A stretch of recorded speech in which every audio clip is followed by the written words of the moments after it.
이때 이제 미리암 그리고 아론, 모세 다 별세하시거든요.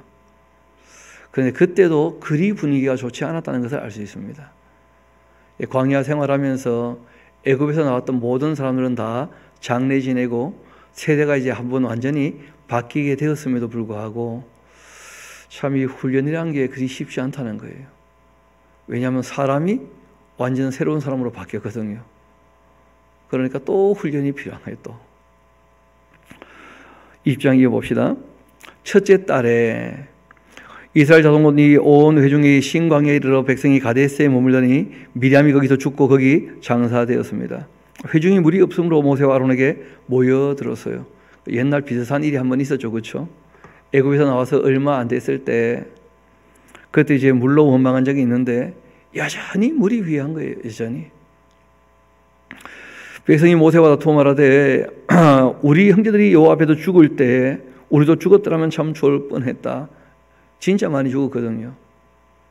그 20세 이상 남녀가 다 죽었으니까 60만 3,550명 곱하기 2하고 실제로 60세 이상은 또 더 있거든요. 그 병기를 가지고 싸움할 만한 사람이었으니까. 그러니까 20살 이하 아이들은 다 살아남았지만 그 위는 다 죽었으니까 못해도 150만 이상 죽었다는 거예요. 그 38년 동안에. 그러니까 엄청 죽어나갔죠. 그럼에도 불구하고 새로 태어난 사람들은 또 그 앞의 역사를 잘 모르는 거예요. 원망하고 불평하면 어떻게 되는지 이런 것들이 잘 이 교육 안 되었던 모양이에요. 보니까. 그러니까 여전히 또 불평하는 거예요. 너희가 어찌하여 여호와의 그 회중을 이 광야로 인도하여 우리와 우리 짐승을 다 여기서 죽게 하냐? 너희가 어찌하여 우리를 애굽에서 나오게 하여 이 나쁜 곳으로 인도하였냐? 이곳에는 파종할 곳도 없고 모가도 없고 포도도 없고 성류도 없고 마실 물도 없도다. 아니 목적지가 광야가 아니잖아요.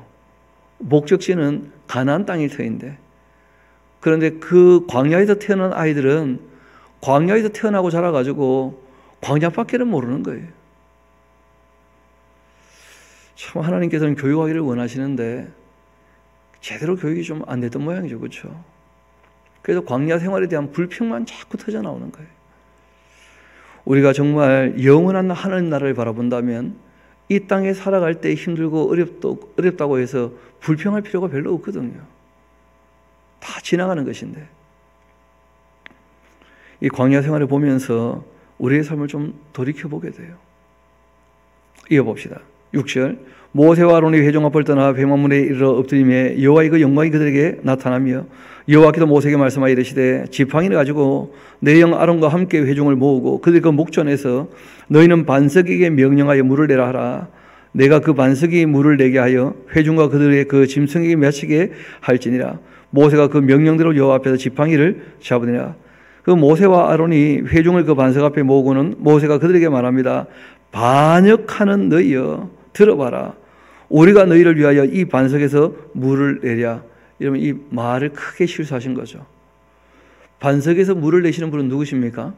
하나님이시거든요. 그런데 모세가 너무 마음이 지친 거예요. 그래가지고 이 말을 할 때 실수를 좀 하신 거죠. 어떻게 보면. 우리가 감정이 끌어올랐을 때는 말 안 하는 쪽으로 가야지, 감정이 끌어올랐는데 말을 하면 모세같이 온유한 분도 말 실수하는 경우가 있어요.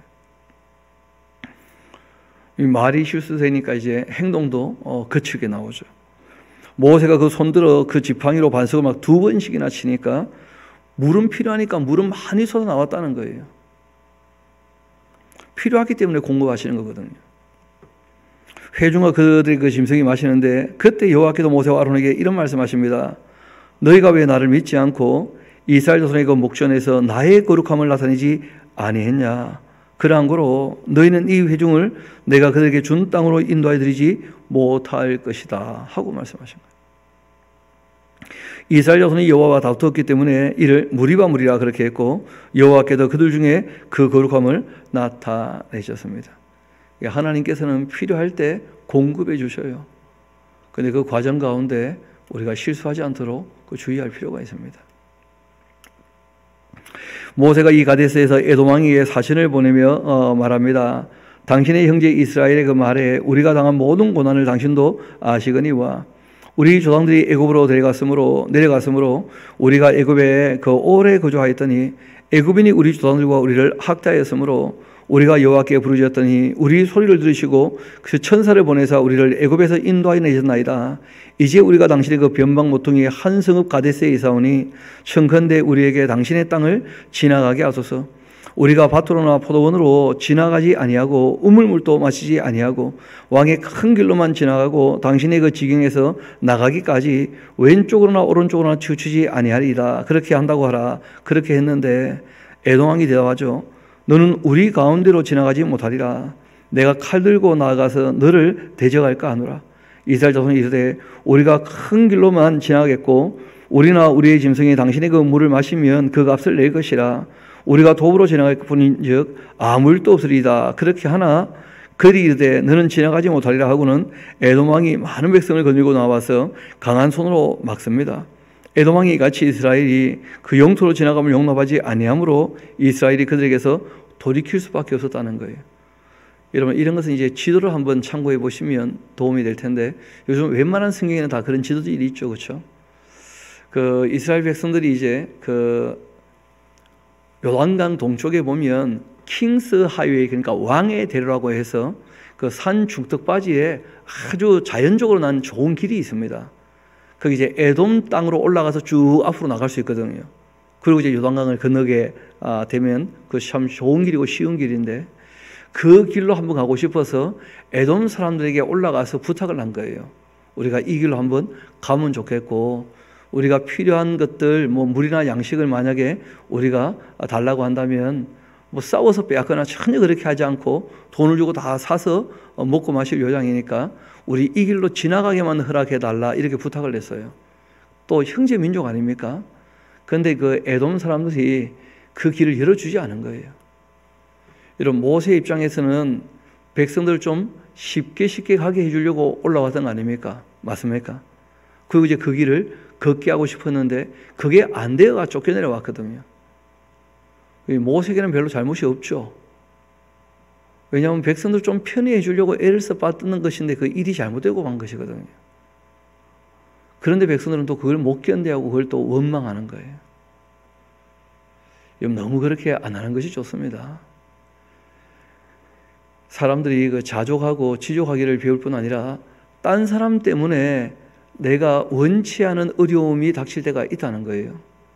그러할 때도 우리가 분을 낼 수는 있지만 죄 짓는 데까지는 가지 않도록 조심해야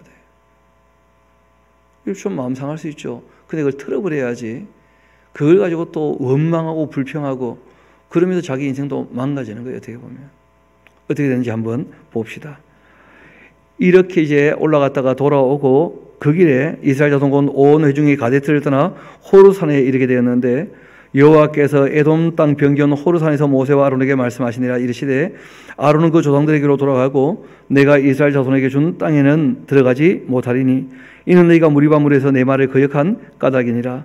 너는 아론과 그의 아들 엘리야사를 데리고 호르산에 올라서 아론의 옷을 벗겨 그 아들 엘리야사에게 입히라. 아론은 거기도 죽어 그 조상에게로 돌아가리라. 모세가 여호와의 그 명령을 따라서 그들과 함께 회중의 목전에서 호르산에 오르니라. 모세가 아론의 옷을 벗겨 그 아들 엘리야사에게 입히매 아론이 그 산꼭대기에서 죽으니 이 모세와 엘리야사이 산에서 내려오게 되었고 온 회중 곧 이스라엘 온 족속이 아론이 죽은 것을 보고 그를 위하여 30일 동안 애곡합니다. 네겝에 거주하는 가나안 사람 곧 이 아라세 왕이 이스라엘이 아다림 길로 온다 함을 듣고는 이스라엘을 쳐서 그중 몇 사람을 또 사로잡으니까 이스라엘이 여호와께 소원하여 이르되 주께서 만일 이 백성을 내 손에 넘기시면 내가 그들의 성읍을 다 멸하리이다. 여호와께서 이스라엘의 목소리를 들으시고 가나안 사람을 그들의 손에 넘기심에 그들과 그들의 성읍을 다 멸하니라. 그러므로 그 이름을 호르마라 그렇게 했습니다. 그런데 백성이 이 호르산에서 출발해서 그러니까 이 아론을 장례하고 그 호르산에서 출발해서 홍해길을 따라 에돔 땅을 우려하여 했다가 길로 말미암아서 백성의 마음이 상했다. 이해가 되시죠, 그렇죠? 괜히 산 위에까지 올라갔다가 쉬운 길로 갈 줄 알았는데 헛걸음하고 다시 내려왔거든요. 그래서 그 때문에 마음이 상한 거예요. 마음이 상한 것은 다 이해할 수 있죠. 괜히 헛걸음했으니까. 그런데 백성이 모세와 하나님을 향하여 뭐 했다는 거예요? 원망했다는 거예요. 이게 문제죠. 아니 무슨 지도자가 악의를 가지고 했던 것도 아니잖아요. 지금 우리도 이 정치 지도자를 볼 때 좀 생각할 것이 있습니다.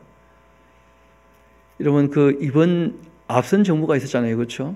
그 앞선 정부가 여러 가지 잘못한 게 있었죠. 우리가 조금만 기다리면 또다시 투표할 거 아닙니까?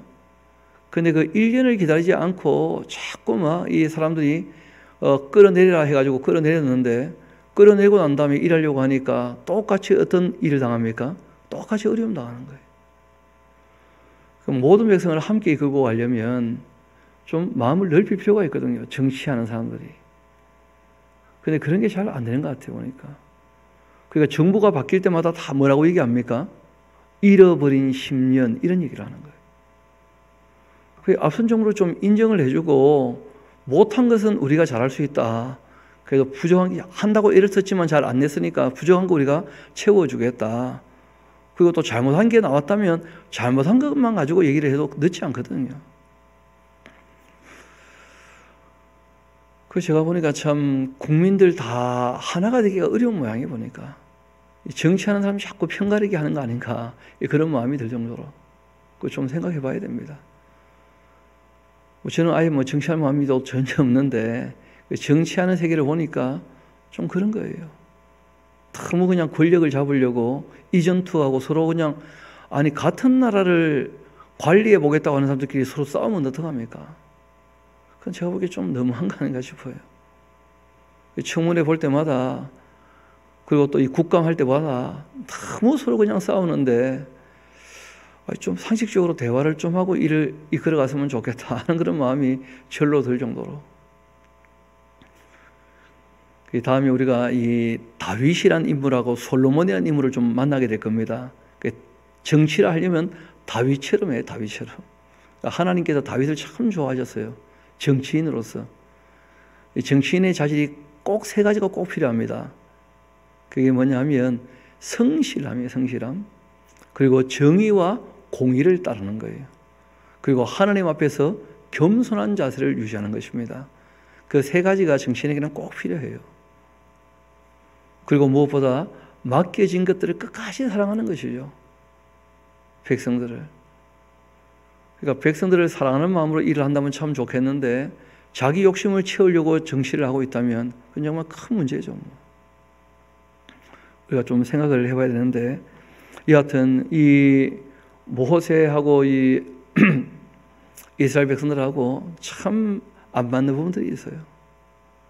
모세는 하겠다는 대로 애써 보는데 이스라엘 백성들은 조금만 힘들고 어려우면 불평하고 불만하고 그렇게 되는 거죠. 뭐라고 하는지 한번 봅시다. 4절. 백성이 호르산에서 출발하여 홍해길을 따라 에돔 땅을 우회하여 했다가 길로 말미암아 백성의 마음을 상하게 합니다. 백성이 하나님과 모세를 향하여 원망하되 어찌하여 우리를 애굽에서 인도하여 내어서 이 광야에서 죽게 하는가? 이곳에는 먹을 것도 없고 물도 없도다. 우리 마음이 이 하찮은 음식을 싫어한다면서 그렇게 막 폭발해버리죠. 그러자 하나님께서 또 불뱀들을 백성 중에 보내어서 백성을 물게 하셨다는 거예요. 이스라엘 백성 중에 죽은 자가 많았답니다. 백성이 모세에게 이르러 말하되 우리가 여호와와 당신을 향하여 원망함으로써 범죄하였습니다. 그런데 줄쳐놔야 됩니다. 원망하는 마음이 있으면 범죄하기 쉽다는 거예요. 악을 행하기 쉽다는 거예요. 그래서 우리가 분노가 일어나도 잠자리에 들기 전에 노를 털어버리고 원수를 사랑하는 마음으로 위하여 오히려 기도해주고 그거 말아야지. 원망을 지나치게 하다가 결국은 이제 범죄까지 하게 되는. 그 불평을 자꾸 하니까 뭐가 나오는 거예요? 불뱀이 나오는 거예요. 그건 딱 짝으로 나옵니다. 짝으로. 불평하면 불뱀이 나온다. 라임이 딱 맞지 않습니까? 백성이 모세에게 말하 이르되 우리가 여호와와 당신을 향하여 원망함으로 범죄하여 싸우니 여호와께 기도하여 이 뱀들을 우리에게서 떠나게 하소서. 모세가 백성을 위하여 기도하며 여호와께도 모세에게 이르시되 불뱀을 만들어 장대 위에 매달아라. 물린 자마다 그것을 보면 살 것이다. 예수님의 십자가의 모형 같은 그런 사건이죠. 그렇죠? 하나님께서 베푸신 긍휼을 믿고 바라보면 다 사는 길이 열리는 그런 일들이 있게 되는 거예요. 모세가 놋뱀을 만들어 장대 위에 달았는데 뱀에게 물린 자가 놋뱀을 쳐다본 적 모두 살았다는 거예요. 그런데 문제는 이 놋뱀이 이후에 우상처럼 또 되고 맙니다. 히스기야 왕 때 이제 이 놋뱀을 놋조각일 뿐인데 이걸 또 왜 신처럼 섬기냐? 그래가지고 이제 그 제단에 편철로 싸고는 느수단이다. 그냥 놋조각이다. 이렇게 이제 이름을 붙이는 거예요. 하나님께서는 은혜로 베풀어 주신 것인데 사람들은 하나님을 바라보지 못하고 자꾸 엉뚱한 곳에 관심을 갖는 거예요. 엉뚱한 곳에. 그러니까 하나님께도 구원을 베푸실 때 우리도 기억할 것이 구원에 목숨 걸면 안 됩니다. 구원을 베푸시는 누구를 바라봐야 돼요? 하나님을 바라봐야 돼요. 그래서 구원을 받고자 신앙생활을 한다. 그거 위험할 수 있습니다. 신앙생활의 본질은 딴 데 있는 것이 아니고 하나님이 우리를 얼마나 사랑하시는지 바르게 알고 우리가 주님을 사랑하는 것으로 가야지 신앙생활이 바르게 되는 것이지. 하나님이 주시는 것 거기에 이제 목적을 삼아버리면 신앙은 다 엉망이 되고 맙니다. 그래서 우리가 하나님께서 구하기 전에 있어야 할 것을 다 아시는 분이시다 하는 것을 확실히 믿고 우리에게 부탁하시는 바를 쫓아 우리가 살아가는 것까지 그렇게 최선을 다하여 살면 주님께서 정말 앞서 늘 인도해 주시고 또 길을 열어주시는 것을 경험하게 될 것입니다. 이어봅시다. 이스라엘 자손이 그곳을 떠나 오봇에 진 쳤고 오봇을 떠나 이 모압 앞쪽 해 돋는 쪽 광야에 이에 아바림에 진 쳤고 거기를 떠나 세렛 골짜기에 진 쳤고 거기를 떠나 아모리인의 그 영토에서 흘러나와서 광야에 이른 아르논강 건너편에 진을 쳤는데 아르논의 그 모압과 그리고 아모리 사람의 모압의 경계가 된 곳이다. 이러므로 여호와의 그 전쟁기라는 책이 있었다는 거예요. 이 책을 인용을 했죠. 여호와의 그 전쟁기라는 책에 일렀으되 수바의 그 와합과 아르논 골짜기와 모든 골짜기의 비탈은 아르고를 향하여 기울어지고 모압의 경계에 닿았다 하면서 옛날 역사에도 이 아르논 강은 큰 강이라서 모압과 이 경계가 되는 그런 곳이라는 거예요. 에돔 모압의 경계가 되는 아주 큰 암몬과 모압이 또 경계가 되는 큰 그런 강입니다. 거기도 또 부엘에 이르니 부엘은 여호와께서 모세에게 명령하시기를 백성을 모으라 내가 그들에게 물을 주리라 하시던 그 우물이었습니다. 그때 이스라엘이 노래를 합니다. 이르되 우물물아 솟아나라 너희는 그것을 노래하라. 이 우물은 지휘관들이 팠고 백성의 그 귀인들이 규와 지팡이로 판 것이다. 그렇게 하였더라. 그들은 광야에서 마따냐에 이르렀고 마따냐에서 나알리엘에 이르렀고 나알리엘에서 바못에 이르렀고 바못에서 모압들에 있는 골짜기에 이르러 그 광야가 내다 보이는 비석한 산 꼭대기에 이르게 되었습니다. 여러분 그러니까 원망하면 물이 나오는 겁니까? 노래하면 물이 나오는 겁니까? 필요하면 하나님께서 늘 공급해 주시는 거예요. 필요하면. 그러니까 우리가 기다릴 때 노래를 할 것인가 원망을 할 것인가. 군대 가면 그런 말이 있거든요. 국방부 시계는 거꾸로 걸어놔도 돌아간다는 거예요. 시간은 흘러갑니다.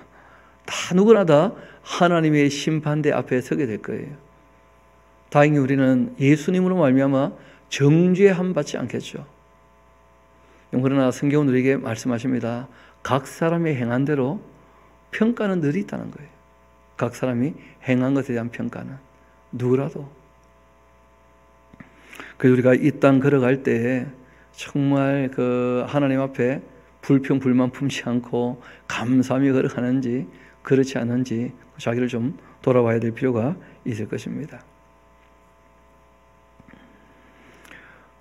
그리고 이스라엘이 아모리 왕 시온에게 사신을 보내어 이르되 우리에게 당신의 땅을 지나가게 하소서.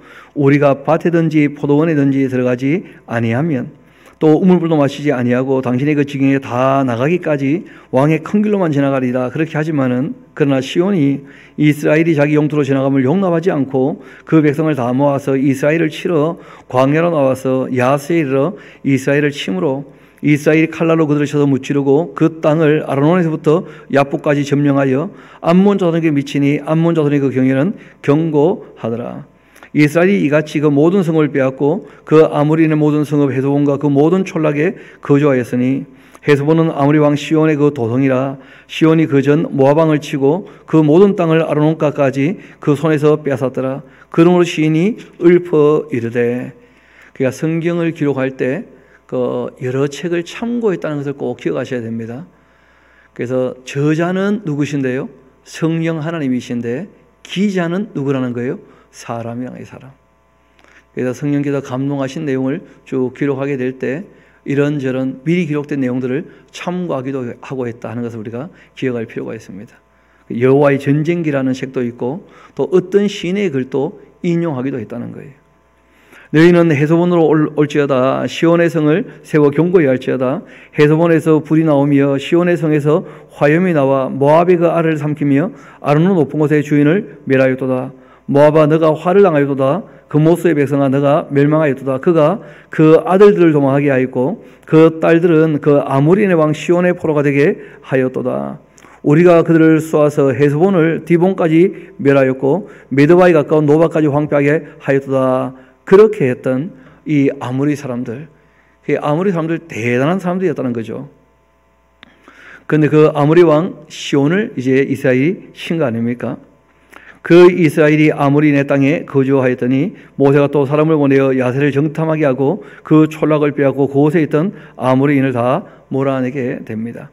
그래서 요단 서쪽 가나안 땅 들어가기 전에 요단 동쪽 땅을 일부분을 차지하게 되어집니다. 그러니까 아모리 왕 시온의 땅이고 그 다음 바사랑 옥의 땅이죠.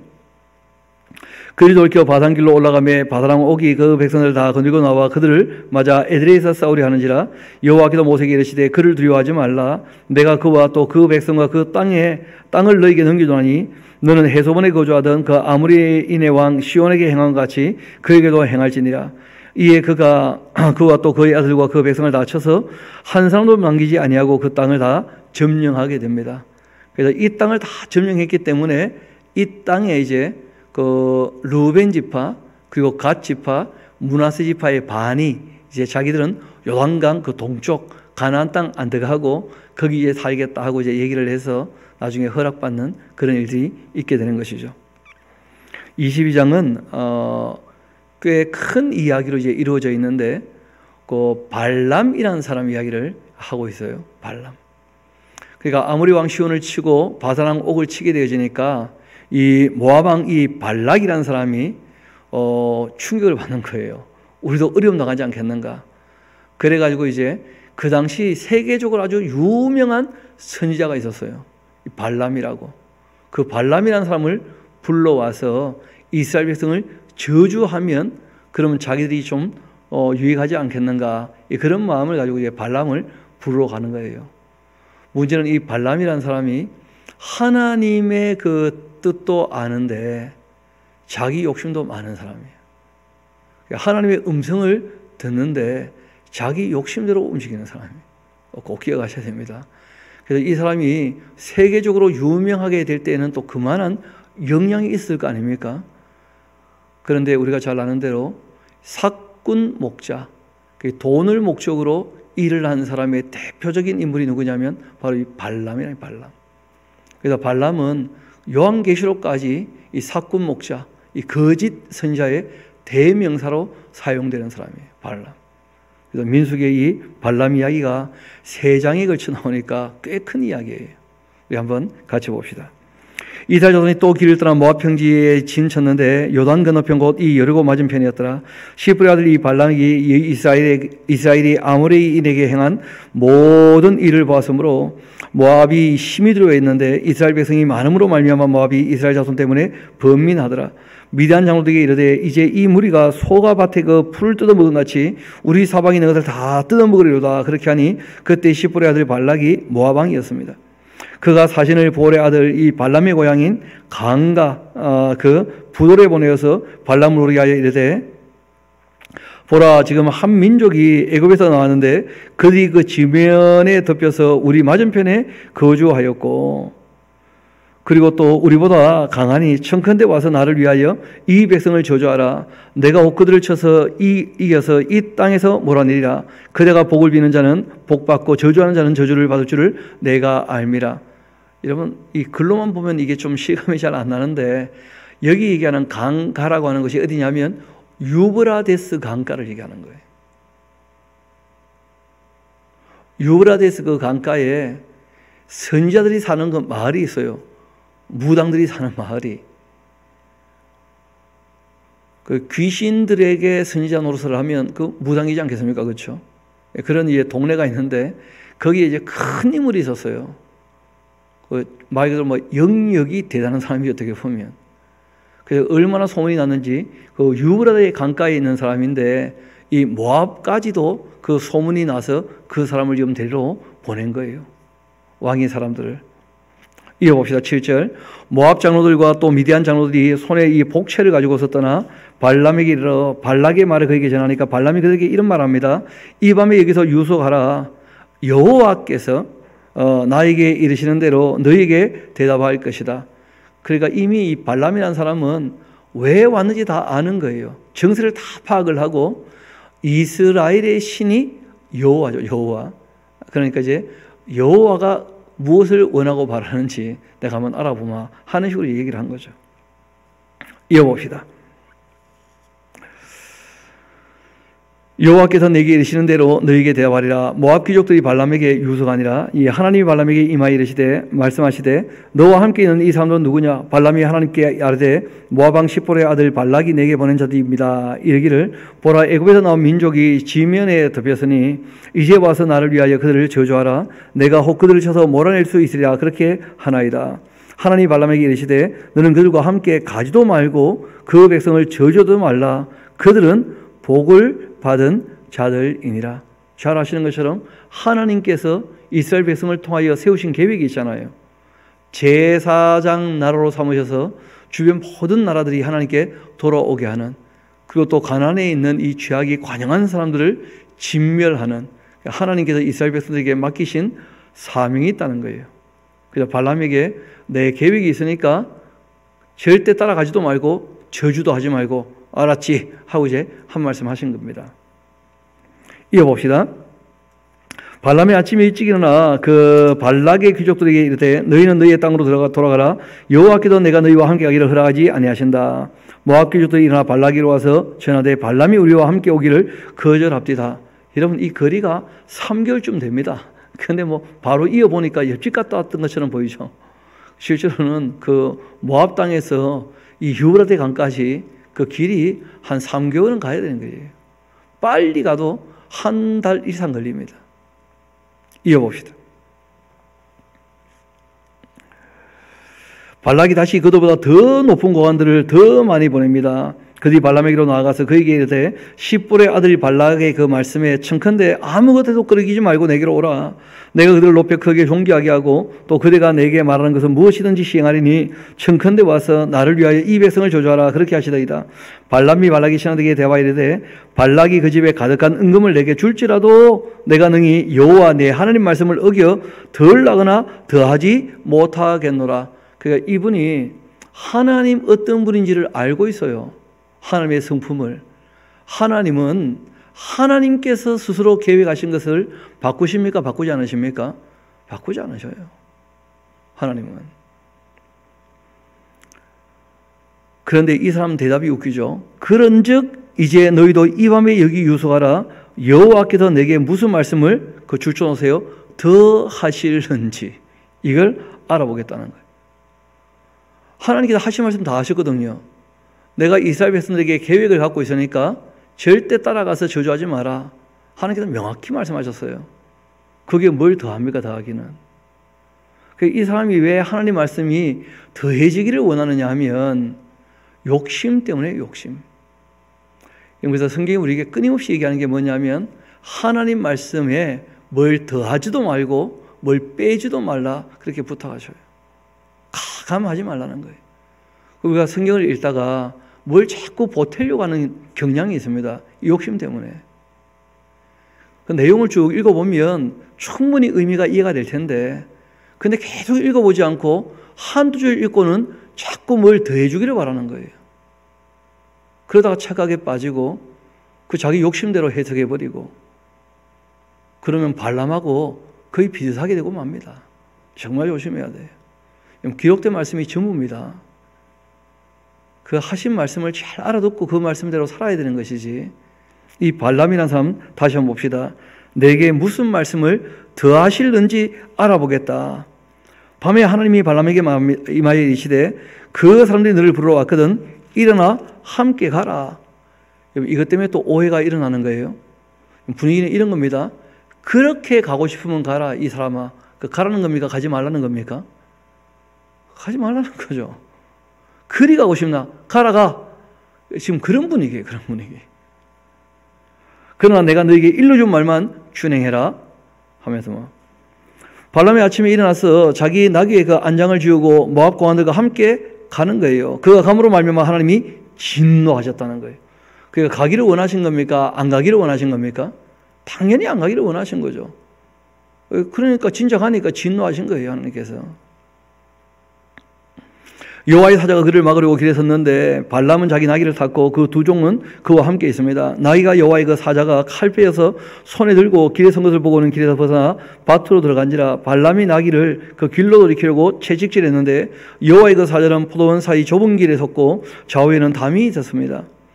나귀가 여호와의 그 사자를 보고 몸을 담에 대고는 발람의 발을 그 담에 짓누름에 발람이 다시 직질하는데 여호와의 사자가 더 나아가서 좌우로 피할 데 없는 좁은 곳에 서게 되죠.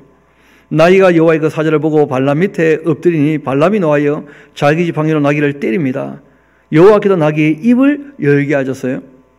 발람에게 이르되 내가 당신에게 무엇을 하였기에 나를 이같이 3번 때리느냐. 발람이 나귀에게 말하되 내가 나를 거역하였기 때문이니 내 손에 이 칼이 있었더라면 곧 너를 죽였을 거다.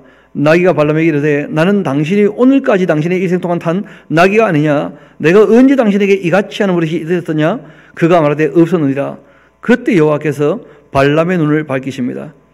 여호와의 사자가 손에 이 칼을 빼들고 길에 선 것을 그가 보고 머리를 숙이고 엎드립니다. 여호와의 사자가 그에게 말합니다. 너가 어찌하여 너의 나귀를 이같이 3번 때렸냐. 보라 내 앞에서 내 길이 사악함으로 내가 너를 막으려고 나왔다는 거예요. 그러니까 돈의 눈이 뭐니까 나귀가 알아보는 천사를 이 세계적인 선지자가 못 알아보는 거예요. 뭐의 눈이 어두웠다고요? 돈의 눈이 어두우니까. 욕심이 앞을 가려버리면 아무것도 안 보입니다. 정말 그 주의해야 됩니다. 발람이 여호와의 사자에게 말합니다. 내가 범죄하였나이다. 당신이 나를 막으려고 길에 서신 줄을 내가 알지 못하였나이다. 당신이 이를 기뻐하지 아니하시면 나는 돌아가겠나이다. 여러분, 이런 것이 다 문제가 되는 말입니다. 지금 명확히 말씀하셨죠. 너가 지금 가는 길은 어떻다고요? 사악한 길이다. 그러면 가야 됩니까? 말아야 됩니까? 물어봐야 됩니까? 그냥 돌아가면 됩니까? 아니, 사악한 길이라고 명확히 밝히셨음에도 불구하고 왜 사람이 자꾸 가고 싶어 할까요? 왜 또 물어보겠다고 하는 거예요? 다 욕심 때문에, 욕심 때문에. 기록된 말씀에 명확히 아니면 아닌 것이지 다른 뭐가 더 없습니까? 더 없습니다. 그래서 기록된 말씀도 안 보면서 직통계시를 받으려고 한다. 다 발람의 후예들이에요. 알고 보면. 하나님의 말씀은 변치 않는 말씀이거든요.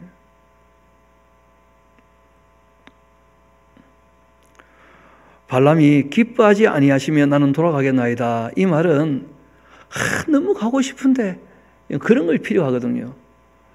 거기 적어놓으세요. 악을 행하고 싶어 할 때 말리지 않으신다. 하나님의 성품입니다. 하나님은요, 사람이 악을 행하고자 의지를 가져버리면 더 이상 말리지 않으셔요. 왜냐하면 선택의 자유와 의지의 자유를 주셨기 때문에 하나님께서 지금 한 2-3번 말려보고는 내버려 두십니다. 그냥. 하나님의 성품이 어떤지를 꼭 기억하셔야 됩니다. 우리가 말씀을 읽고 인격적으로 잘 알아서 해야 될 것이지, 우리가 막 죄를 지으면서 죄 안 짓게 해주시라, 그거 안 된다는 게 그렇게 해요. 그 어떤 분이 기도했답니다. 하나님, 내가 술을 끊었으니까 술 먹지 않게 도와주시옵소서. 그 기도를 했는데 꼭 기도하는 날 친구한테 연락이 오는 거예요. 오래간만에 한잔하자고. 그게 참 거절하기 어려워가지고, 하나님, 제가 술집에 가지만은 안 마시게 도와주셔서 기도했다는 거예요. 그때 갔는데 또 뭐 안 마실 수가 있나 그래 해가지고 주거니 받거니 하고 마실 수밖에 없는 분위기가 되니까 또 기도했다는 거예요. 하나님, 한 잔만 마시고 절대 안 마시게 도와주시옵소서. 근데 자꾸 들어가잖아요. 술이 술술 들어가잖아요, 그냥. 그래가지고 또 기도했답니다. 아버지 하나님, 마시기는 마시되 취하지 않게 도와주시옵소서. 그럼 결국 꽐라가 되다는 거예요.